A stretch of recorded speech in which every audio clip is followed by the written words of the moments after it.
just had to be ghetto just now, like off camera with my kids because they wouldn't shut up so I can make this little clip. Okay, so again, for the third time, how I became a mom, black mom with 6 white kids, part 1 in this video. So, I did not have all 6 kids at first. My arm is starting to get tired because I've been holding it up. Okay, so first, I had only been a foster parent. Me and my husband had only been a foster parent for about 6 months before we got Blake and Emma. So, the way it works is when you're a foster parent, they place children based on area and based on if you're a county foster parent or if you're a foster parent through like an agency. So I was a foster parent through an agency. So we got kids from literally all kinds of counties. Okay. On our application, when we applied to become foster parents, we didn't put any race specifics. So basically, our home was open from 0 to 18 and didn't matter the color. Now, honestly, y'all, I really never thought that they would actually give us white kids. I was completely blindsided and completely blindsided when they showed up with white kids. My first set of kids was 3 girls. They were white. They got there looking at me like, and I was looking at them like it was a learning curve. I was so shocked. I couldn't believe they would give me white kids because just in my mind, I just never thought it was possible, I guess. I don't know. Anyway, I had 2 placements before I got Blake and Emma. I got a phone call about 2 kids. My previous placement that I had was so traumatic. It was really traumatic. And I was just like, no more, no. They called me about a 12-year-old boy and a 1-year-old, barely 1-year-old's little girl. And when they told me the boy's age, I was like, nope. But I asked the lady, can I call you back? Called my husband, and I was like, told him about it. He was like, we should give it a chance, whatever. They were basically, I guess I was like one of the last people to call because, I guess nobody had openings. I don't know, because of his age. Anyway, we took a chance. They pulled up. I did not know what color they were when they pulled up. They didn't tell me. They just pulled up. Here go these 2 kids, and they just happened to be white. Scroll on, like I didn't get to pick, I should say. I didn't pick kids specifically because they were white. So, like, I didn't say, oh, no, don't send me no black kids. Like, I didn't do that. My previous kids were black, and then the previous ones before that were white. So, I didn't care about their color. So, I get these 2. It's going great. We got them on July 3rd of what year, Blake? It's been 3 years. 2018. So, I have had Blake and Emma for 3 years now. So, at the last week of November of the same year, so that was like, I had them for what, 5 months? About 5 months. We get a phone call from the, I guess, agency or whatever. And they were asking if we would do, why is there a random hair?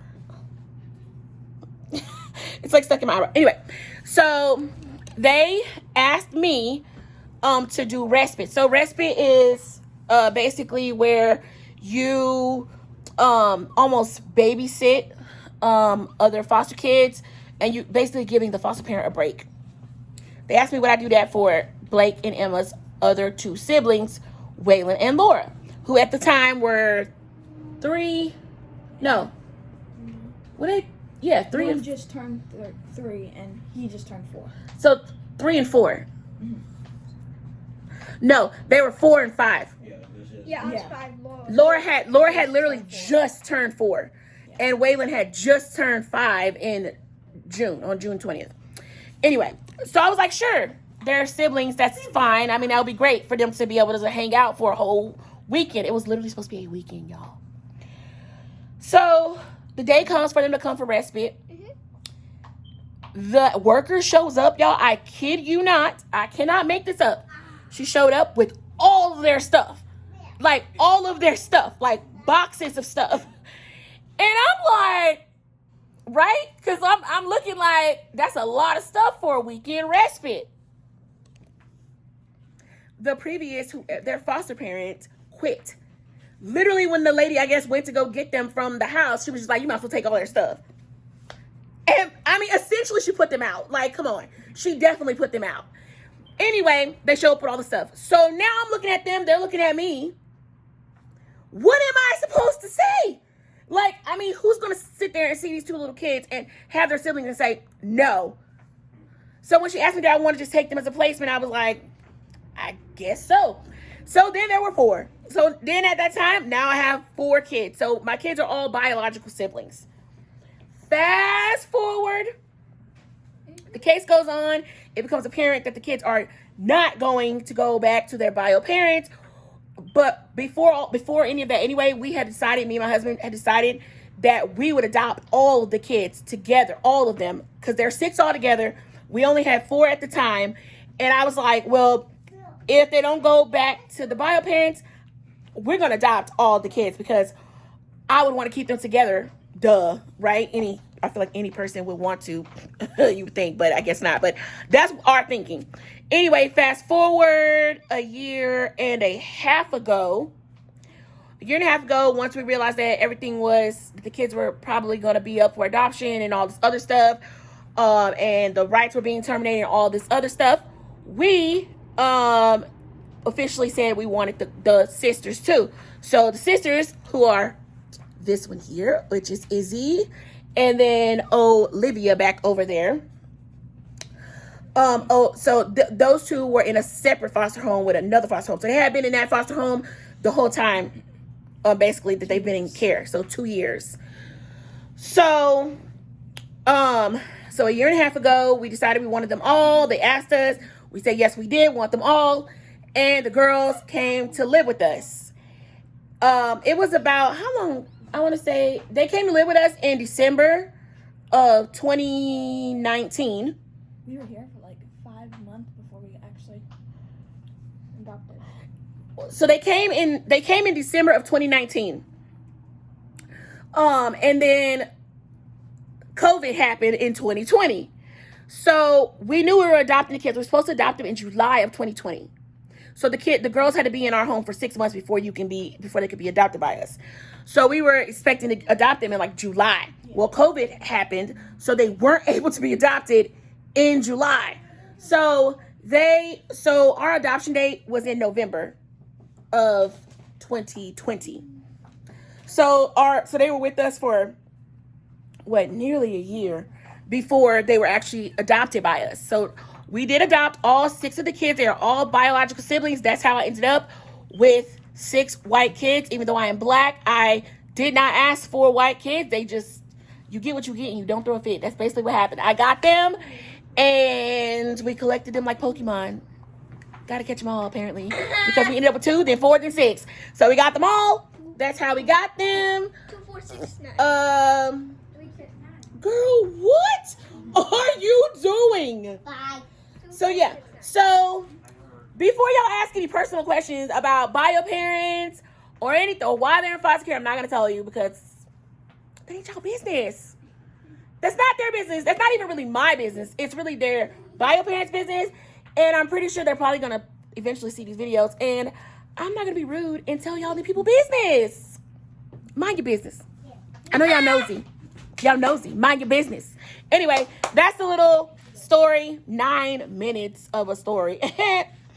Anyway, but yeah, I might put this. I don't know. I might actually put this as its own video because it's literally 9 minutes and 20 seconds. Like if they actually want to hear more in depth. Yeah, because y'all, this was. So I already tell you right now, this is probably not gonna go in the video because it's 9 minutes and 31 seconds. So I'm probably just gonna put this as its own video because it's basically answering all the questions. So like, if you want a more in-depth video, I don't know if I would do that though. I don't know that, y'all. I would probably ask for permission to actually say. I would ask their bio parents for permission. I would never just tell all their business because really it would be telling all of their business as far as like what happened. And I don't know what they've told their family or like what they've said to their own family about why the kids were in care or why they were adopted out or what. I don't know what's going on. So I'm not going to out them in a video without their permission, because I'm pretty sure their family members are probably going to end up seeing this video and probably all of my videos with the kids in it. So I'm not going to do that. That is rude and y'all's nosy. So if you have other questions about foster care, adopting through foster care, fostering in Ohio, what agency I went through, what it was like, if you want to know that, tell me down below and I will tell you that. But I'm not going to go in depth about the kids' bio parents or why they were in care. Most of you probably, if you follow me on Facebook, then you probably already know a bit of the story because I was sharing as we went. So I don't know, but I'm not gonna go on YouTube and like give these people the entire story because that's rude. I'm not gonna do that. And also I also have to be involved with these people, like, I mean, in some capacity for the rest of my life, because I am their bio kid's mom, and we are gonna have to see each other at graduations, weddings, childbirths, all these things, and I really don't want to be awkward, so I'm definitely not going to tell their story without them saying that I can do so. And since I don't talk to them, that's probably not going to happen, so there's that. But yeah, so that's my little story about how I became a black mom with 6 black kids. On Instagram, every time I post a picture of my kids on Instagram, I'm always called, there's always at least one, that I have been called a mammy. I have been called a bedwench. Y'all, okay? Ridiculous, okay? Because my kids are white and I'm black. I really think that people just really feel like black people cannot raise any other type of children other than black ones. I don't know why, but I think that's really like the mentality. I think it's so weird. I'm just a mom. Yeah, I'm a black mom, a little bit ratchet. I'm a little bit ghetto. That's okay though. They're fine. They're fine. And also, too, I've learned that country is also ghetto. I'm sorry, because my kids are ratchet, okay? Especially this one here. Yeah. Yo. That one? Oh, yeah. She a little spicy. Yeah. But anyway, so yeah, 12 minutes and 47 seconds of me rambling about being a black mom with white kids. Anyway, peace.